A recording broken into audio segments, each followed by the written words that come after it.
สบายดีพี่น้องปอปายมาพอกันทีหนึ่งอ่านี่อยู่ในทาของบ้าน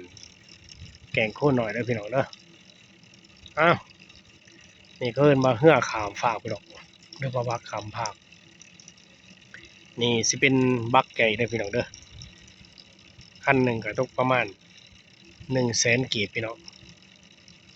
นี่บักขามภาคพี่น้อง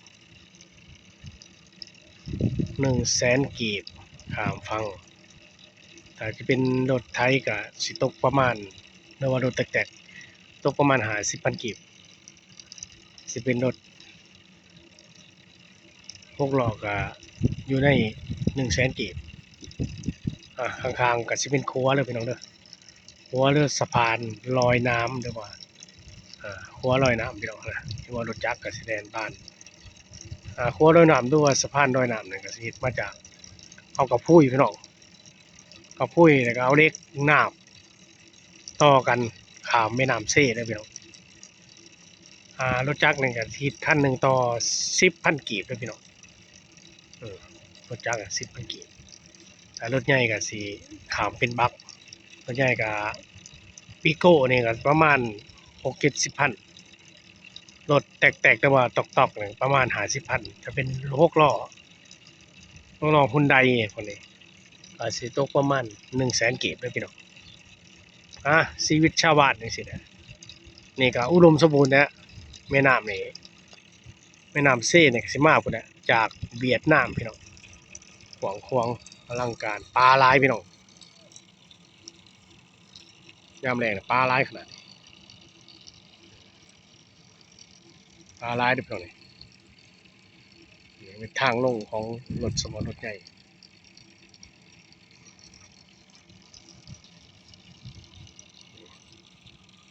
น้ำนี่ก็ว่าไงยามฝนก็สิเต็มฟังเลยพี่น้องนี่ได้ตกยามแล้งแม่ก็สิลงโคลนหลายเติบเออนี่รถกำลังสิข้ามมาพี่น้องวันหนึ่งก็สิได้หลายกีบเติบพี่น้องคิดเป็นเงินกีบก็สิได้หลายล้านกีบอยู่แต่ว่าคิดเป็นเงินบาทก็สิได้หลายพันบาทว่าซะต่อมื้อเสียอย่างเดียวน้ำมันแพงพี่น้องตั้งแต่เกิดสงครามมาโอ้ยไปกระจมหมู่บ้านว่าน้ำมันแพงบ่ว่าได้เมืองไหนแพงเบิดน้ำมันสู้ๆเด้อพี่น้องเอ้ยจังซะบ่หาก็บ่ไหลบ่ไปก็บ่มีเด้อพี่น้องเอ้ยแพงก็ต้องซื้อเพราะเฮาผลิตเองบ่ไหลชีวิตต้องสู้เด้อพี่น้องเอ้ยคิดจังได๋ล่ะบ้านเมืองของเฮานี่แหละสมัยมันใส่คำพาหนะบ่ได้ย่างคือสมัยก่อนโดยสมัยก่อนใส่เกวียนจังซั่นก็สิบ่เปลืองน้ำมันพอใส่งัวละสมัยนี้บ่ได้บ่ทันกินพี่น้องถือว่าเฮ็ดนาก็สมัยก่อนบ่ได้ใส่ปุ๋ยตามธรรมชาติซ่าอยู่แต่ว่าชั่วพี่น้องเอ้ยชั่วแล้วบ่มีเคมีสมัยนี้โอ้ยบ่ได้พี่น้องเอาละแข่งขันกันโอ้ยบ่รู้ว่าอันนั้นนะหมายว่าจะได้มันสิได้ไว้นะพี่น้องสมัยนี้มันบ่ต้องการแข่งขันนี่ว่าไวๆโลดยิ่งแบบว่ามาลงเอาขึ้นมื้ออื่นยิ่งดีขายต่อสิยิ่งดีมันเขาเอิ้นว่าสมัยใหม่นี่มันเว้าถึงแข่งกันกับเวลาเป็นใหญ่โลดนะถ้าเกิดว่าผู้ใดช้าบ่ทันหมู่ก็บ่ได้กินบ่ได้เฮ็ดไว้ได้ไว้ได้ขายไว้ได้เงินไว้ใช้ไว้คือคำว่าไว้พี่น้องก็บ่ยืนได้พี่น้องอิหยังก็เฮ็ดหยังซุมื้ออิหยังก็แพงบ่แพงธรรมดาว่าบางคนบ่ซื่อสัตย์กับการขายหรือว่ากินแก่ได้ก็ไข่ก็ยังมีไข่ปลอมพี่น้องขนาดเนื้อหรือว่าซีนนี่ก็ยังมีซีนปลอมซุมื้อโอ้อันตรายพี่น้องทุกอย่างปลอมหมด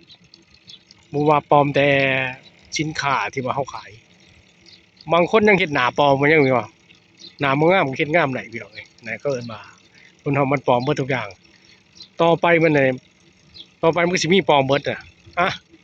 ขนาดเขาเอิ้นว่าจั่งใดของคนเฮายังมีปลอมพี่น้องแม่นบ่ได้พี่น้องยังปลอมในร่างกายคนยังมีปลอมตั้งหลายอย่างแม่นพี่น้องคนเฮาบ่มีคำว่าเมืองพอมันน้อยเพราะว่าเฮ็ดใหญ่ บางคนใหญ่หลายบ่จะได้น้อยก็มีว่าพี่น้องเบิ่งไปแย่งไปแล้วก็เบิ่งกันเฮ็ดจังได๋มักคลิปนี้ก็กดไลค์กดแชร์เด้อพี่น้องเด้อคำว่าสบายดี